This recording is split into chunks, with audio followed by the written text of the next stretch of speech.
Check this out. Prince versus Michael Jackson. TBD All Out Show edition. It's all happening.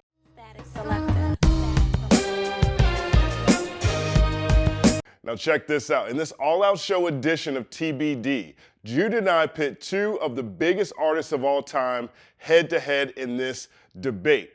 Prince, Michael Jackson, who's more influential? Jude took Prince, I took Michael Jackson. The callers tossed in their 2 cents. Let us know what you think about it, and let us know who you think is more influential between Prince and Michael Jackson. But first, big shout out, big thank you to all of the analysts that continue to donate to this link tree, helping us forward this mission each and every week. It's priceless. I thank you sincerely. If you'd like to donate, click the link to the link tree. It's right here on the pinned comment. We really appreciate anything that you can give this holiday season.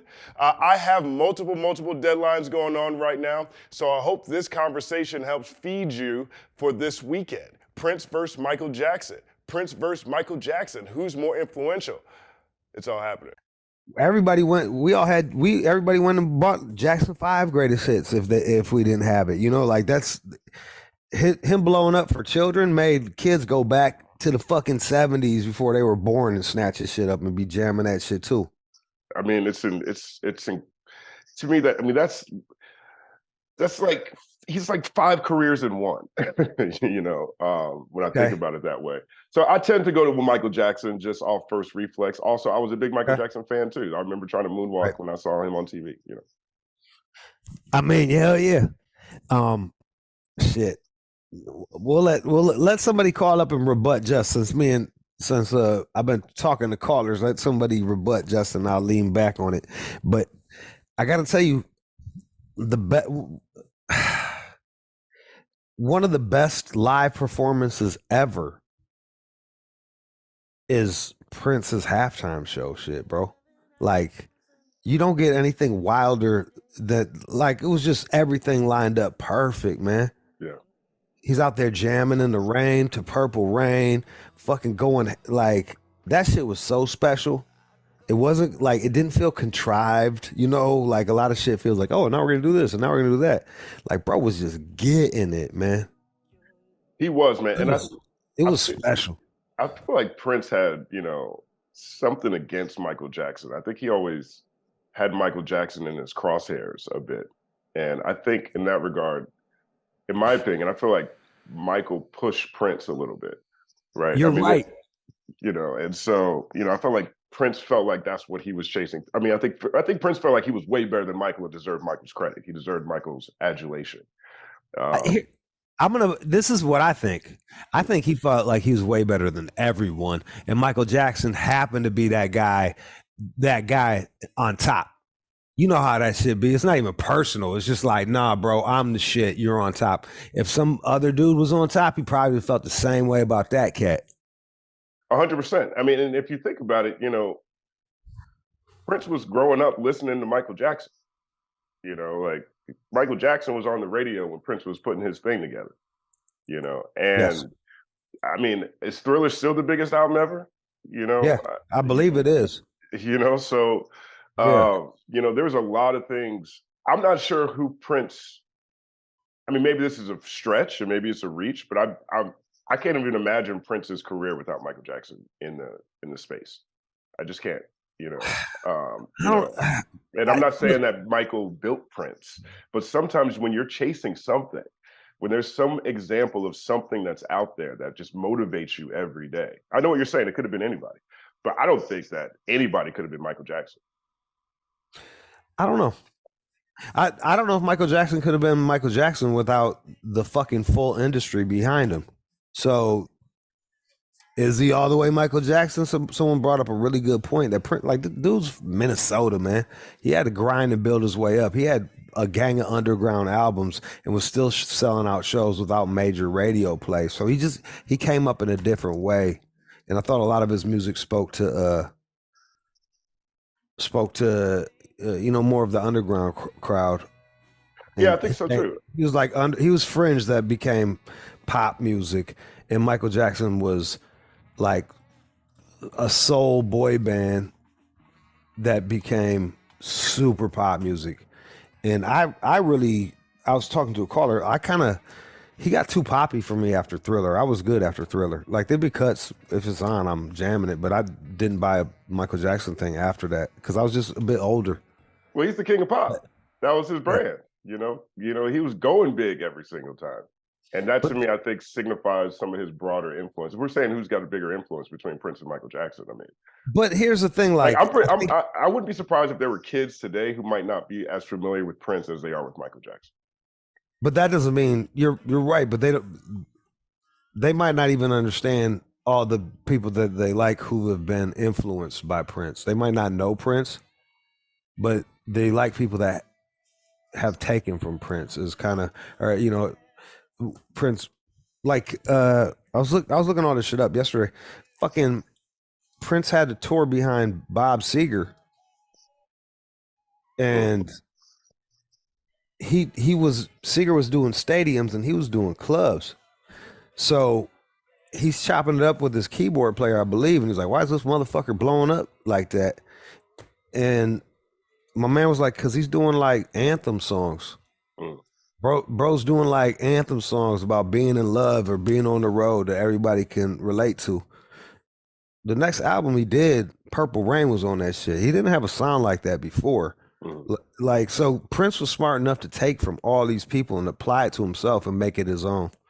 And I think I think that's incredible. I mean, look, to me, Dove's Cry is the perfect song. It's a 5-tool song, right? Like, for some reason, Dove's Cry works in the gym, and I'm not sure it should.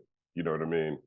You know, we're just talking about Dove's Cry. Yeah, go on. I'm listening. Yeah. You know what I mean? Like, it works in the gym. It works in the club. It works when you're smoking and riding. It works when you're downshifting in the Mac mode, trying to smack bellies. It works when you're cleaning your house. Like, it works everywhere. And I'm not sure it should. Like, I shouldn't be, you know, lifting weights to Dove's Cry. But that's how versatile so much of his music was. Like, I agree with you completely. Michael was squarely in the pop lane after Thriller. But if we're talking influence, I think Michael got it. How old were you when Dove's Cry came out? Man, maybe 4, 2. I'm not. Right, what year did it come out? What year did it come out? 80, I think 80, 85 maybe. Yeah, so I'm like 4 years old. You know. All right, so Peep Game. This is something to think about. I didn't even realize it as a child. I just liked the fucking song, but like that's like a fucking pop dance radio could play. You know, cross genres. They don't even have a bass on that bitch. That's wild. That's wild. Like, that hadn't been done. So like we hear shit afterwards, but like you hear when you first heard that, it was special. You're like, what the fuck is this? Like you said, I don't know why I can work out to it. Right. You know, like it's doing like I don't know why this shit jams so crazy, but it just fucking does. Like he was smart enough to know in his music that the bass actually took away from the fucking groove, which is like the bass is the groove, but he was like, nah, took the bass away and it added to the groove. Like that's genius level shit, bro.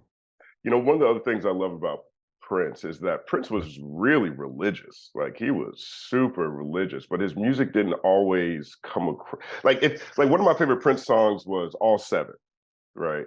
And I think it's a Jehovah's Witness song, if I'm not mistaken.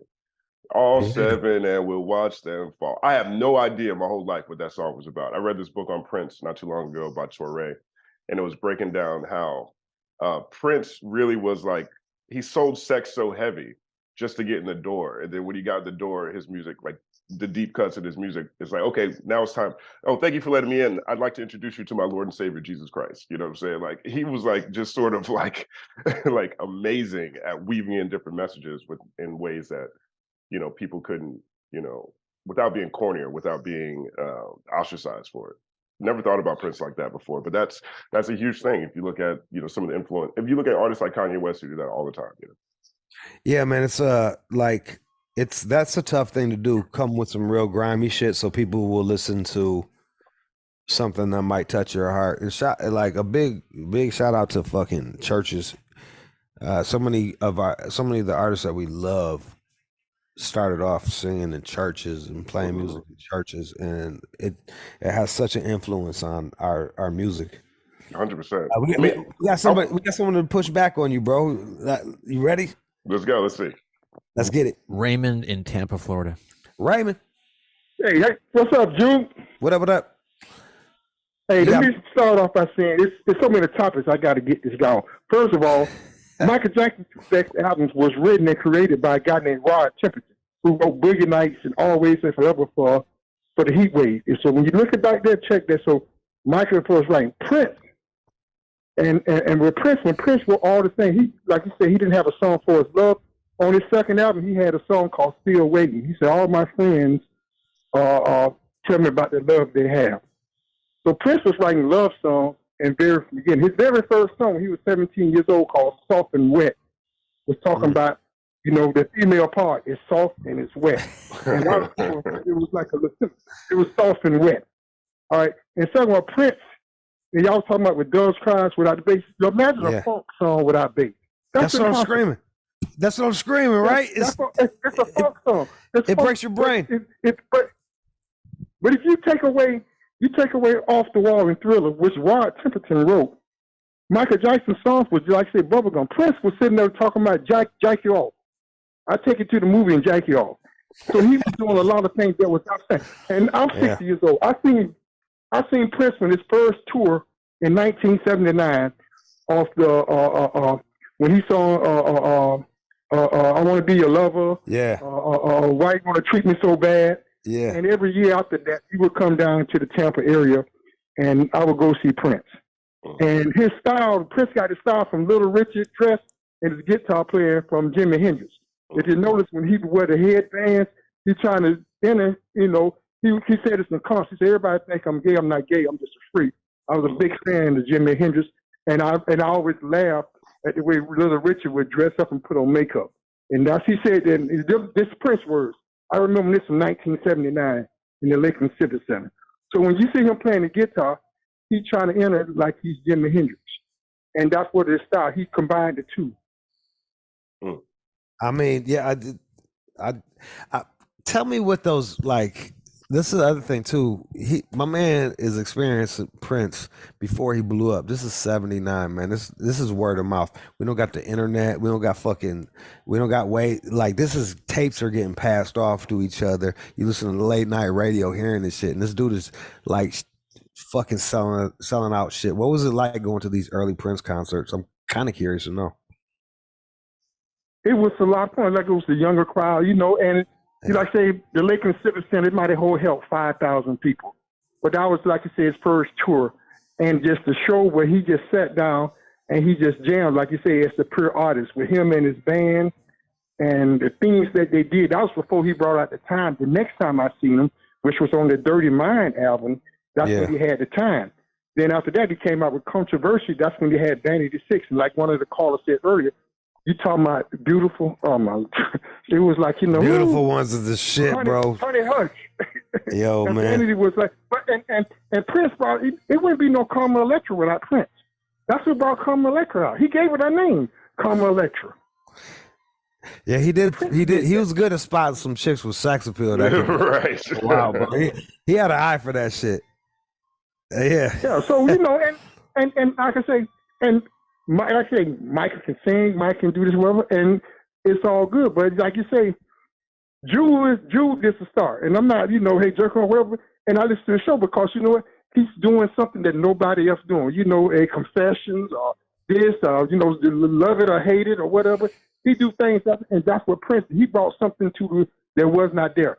See, when you talk about an impact, Michael did something that, like I say, Sam Cooke or somebody else did. But what Prince did, he did what Muhammad Ali did.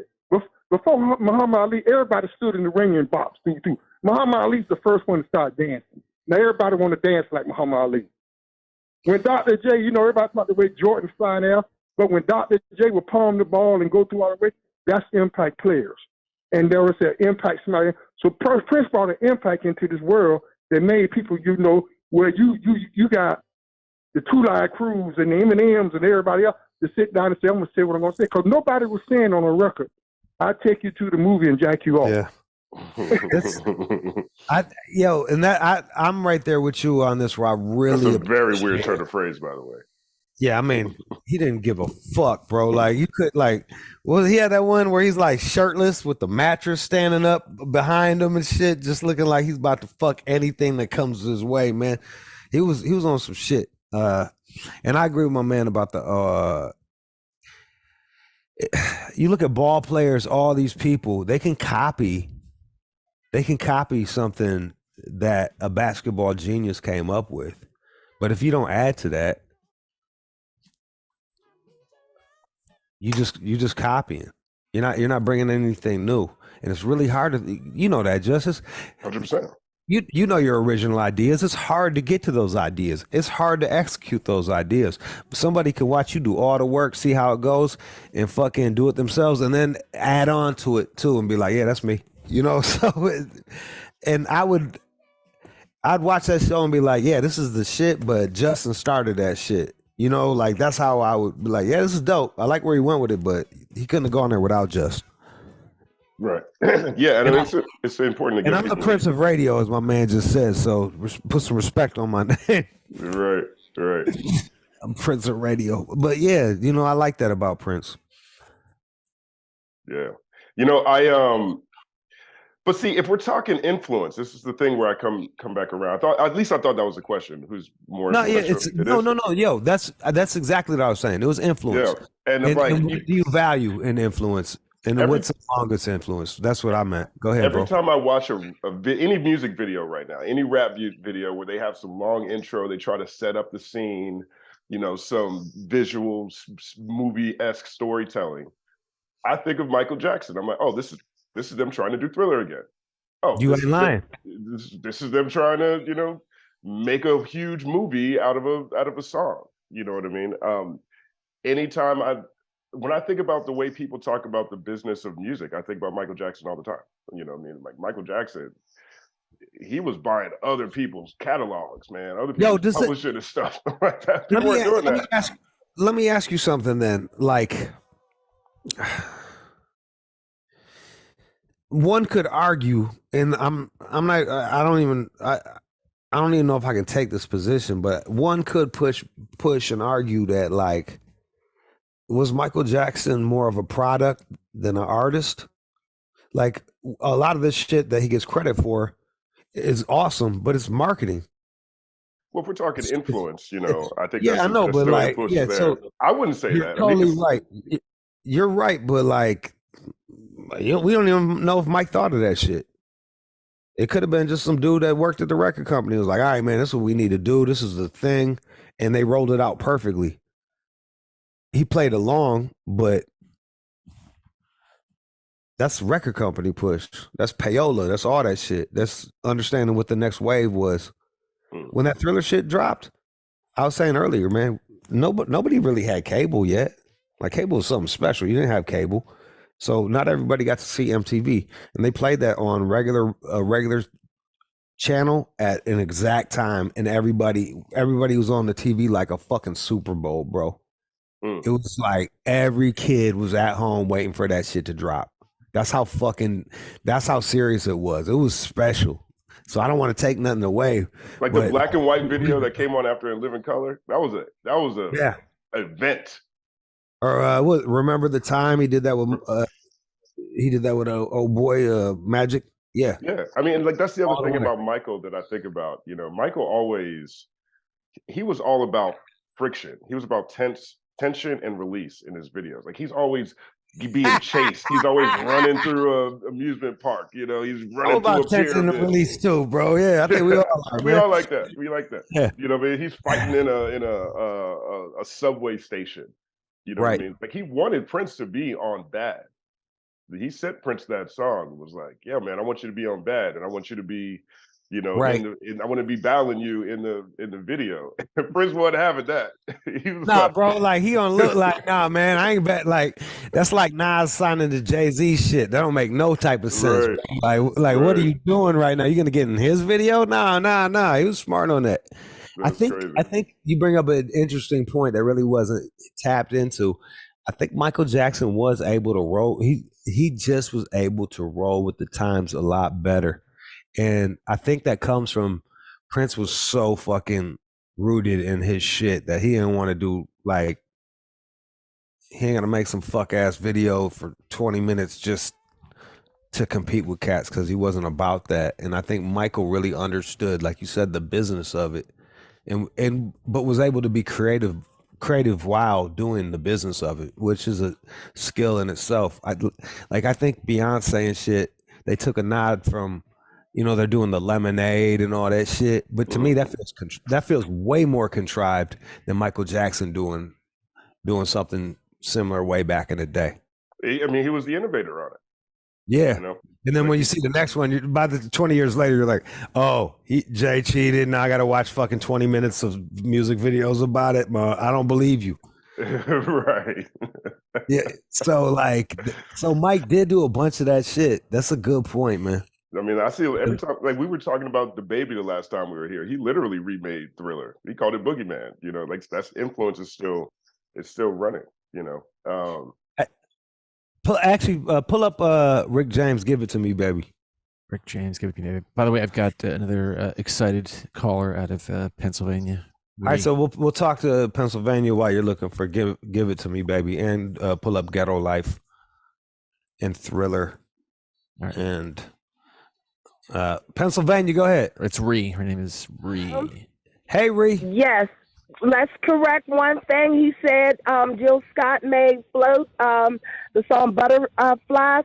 That's Marsha from Flow Tree. But Okay. I love Prince. I like Michael Jackson. Don't get me wrong. I grew up with both of them. Yeah. But Prince always brought it, and he told you something. He told you in one song, the verse, I'm not a woman, I'm not a man. I am something you will never understand. And to this day, no one understood that man. He always brought funk. If you ever went to, or you even watched the video or the movie Sign of the Times, he did a whole 20 minutes, him and Sheila E. just banging on them drums. And they made me love drums. I can't play them, but he made you want to be a part of that. And it felt good. He always made you feel good. Yeah, I mean, I said this before Justin got on, but like I think a lot of the shit Prince wrote, you had to live life to really appreciate it. You know, it was, some of his lyrics were just for fucking grown-ups that had gone through it. Yes, it would go over your head. Now that I'm grown, I do understand them better than what I didn't. But now I'm 47 years old, and I'm like, wow, I still love that funky beat. And if it wasn't for Prince, we wouldn't have Jimmy Jam and Terry Lewis, The Kind, all of that. And Justin, I think we need to do a Rick James thing, because I feel like so much, you know, we can go all the way back to even before James Brown, but I really feel like Rick James influenced both of these artists so fucking much. Yeah. And he was like more he was more the R&B dude that wasn't able to cross over into pop music, but they took hints of him and was able to make poppier shit that just tend to work, man. So both artists. I wish they had collaborated, though. I really do. It was a weird, like, I know, I feel like Rick James had a fucking thing, but I don't think Prince and Michael Jackson, I think that shit was more built up than it actually was, from what I heard. But, or, you know, we can even look at Stevie Wonder. There's so many people that's what I don't like about, like, oh, he took this style, he took that style. Yeah, that's how you fucking develop shit. You're influenced by it. This is the thing, man. It's one thing to be inspired by an artist. It's another thing to be derivative. It's like you could take that thing, you're like, oh, I love that feeling. You could even use like a similar bass line or groove and then build on top of it. And that's how music progresses, man. I think people need to get back to that a bit more. Stop just biting, but like add. You're adding. Start adding. Yeah, it's a concept called steal like an artist, where you borrow elements from artists that you are inspired by, you add on to them, you take it to the next level, and then you give credit back. You know what I mean? Yeah. That's where great things come from. And that's the true artist, like that. Like I'm going back to the Prince and the Bob Seger shit. Like he shouts out Bob Seger in his Hall of Fame thing. I was inspired by you as a songwriter. I would never know that until he said it. But then when he says it, I'm like, I get it. That's because Prince was talented. He didn't need Bob Seger to fucking eat off him. He just was inspired and did his own thing and blew up in his own fucking way. And I find that, to me, that's true artistry. Yeah, I mean, Prince is he's just captivating in every capacity to me, like visually, sonically, the number of instruments he plays, the way he had his team in check. You know what I mean? Like he had those people. If you ever saw Prince walk through a hotel, everybody was on Prince's style and choices. You know what I mean? He would kick people out of his crew if they decided to be regular one day. You know what I mean? Yeah, man. He was on some. He was crazy. He was like, look, everybody. And Prince could play basketball. Yeah, he could hoop. And here's the deal, man. How many times? It's like, normal people do not usually create fucking crazy awesome things. So when I look at artists behaving wacky and shit, I get it. And I'm like, yo, I'll take all this wacky shit, all this nutty shit, like acting like a little king or whatever the fuck however you're behaving. I'll take that because I like that music. And I understand that we wouldn't be able to have that music if we didn't have that dude who thinks he's a fucking little emperor with his booty out right now. So I'll take it. Fuck it. The other thing I think about Prince too, though, is like he was super innovative, when he decided to change his name to get out of his record deal, just go to a simple. Pretty smart. That's really, that was groundbreaking stuff. And then if I'm not mistaken, I could be wrong about this, but the Musicology album, when that came out, he sold that along with tickets to his show, which ended up boosting all of this record sales. And if I'm smart. I might be a little off on this. I don't think I am, but if there's a caller that could clarify, I'm open to it. That's good marketing. But I think so. So that album ended up doing great, even though I don't think it was as readily available as the rest of his music had previously been. So I mean, I'm not he's extremely influential because those are two things that especially that bundling stuff. That's really bundling, right? You get a ticket, you get an album. Yeah. That's something that Prince brought to the table that the industry leaned on for a long time, especially during the internet. And like, who's gonna bring that to the table better than somebody that had to grind their way up? Right. That's some grind your way up. Having to be, he was doing shit like that on a smaller thing the whole way up. I guarantee it. Mm-hmm. That's who comes up with those ideas. Are the ones that had to. When you don't have to think of those ideas, you won't think of those ideas. Right. Great point. Why would you think about it? You got fucking everybody buying your shit, and you can fucking holler at the radio station, do a couple favors, bring them some shows, lace them with some dough. Prince ain't had that at that time, so he's coming up with strategic shit. What were we supposed to talk about, Justin? Well, we were going to talk about Will Smith today, if I'm not mistaken. Yeah, let's play that Will Smith shit. Fuck me. Play a little song, and then we'll come back with Will Smith. Cool.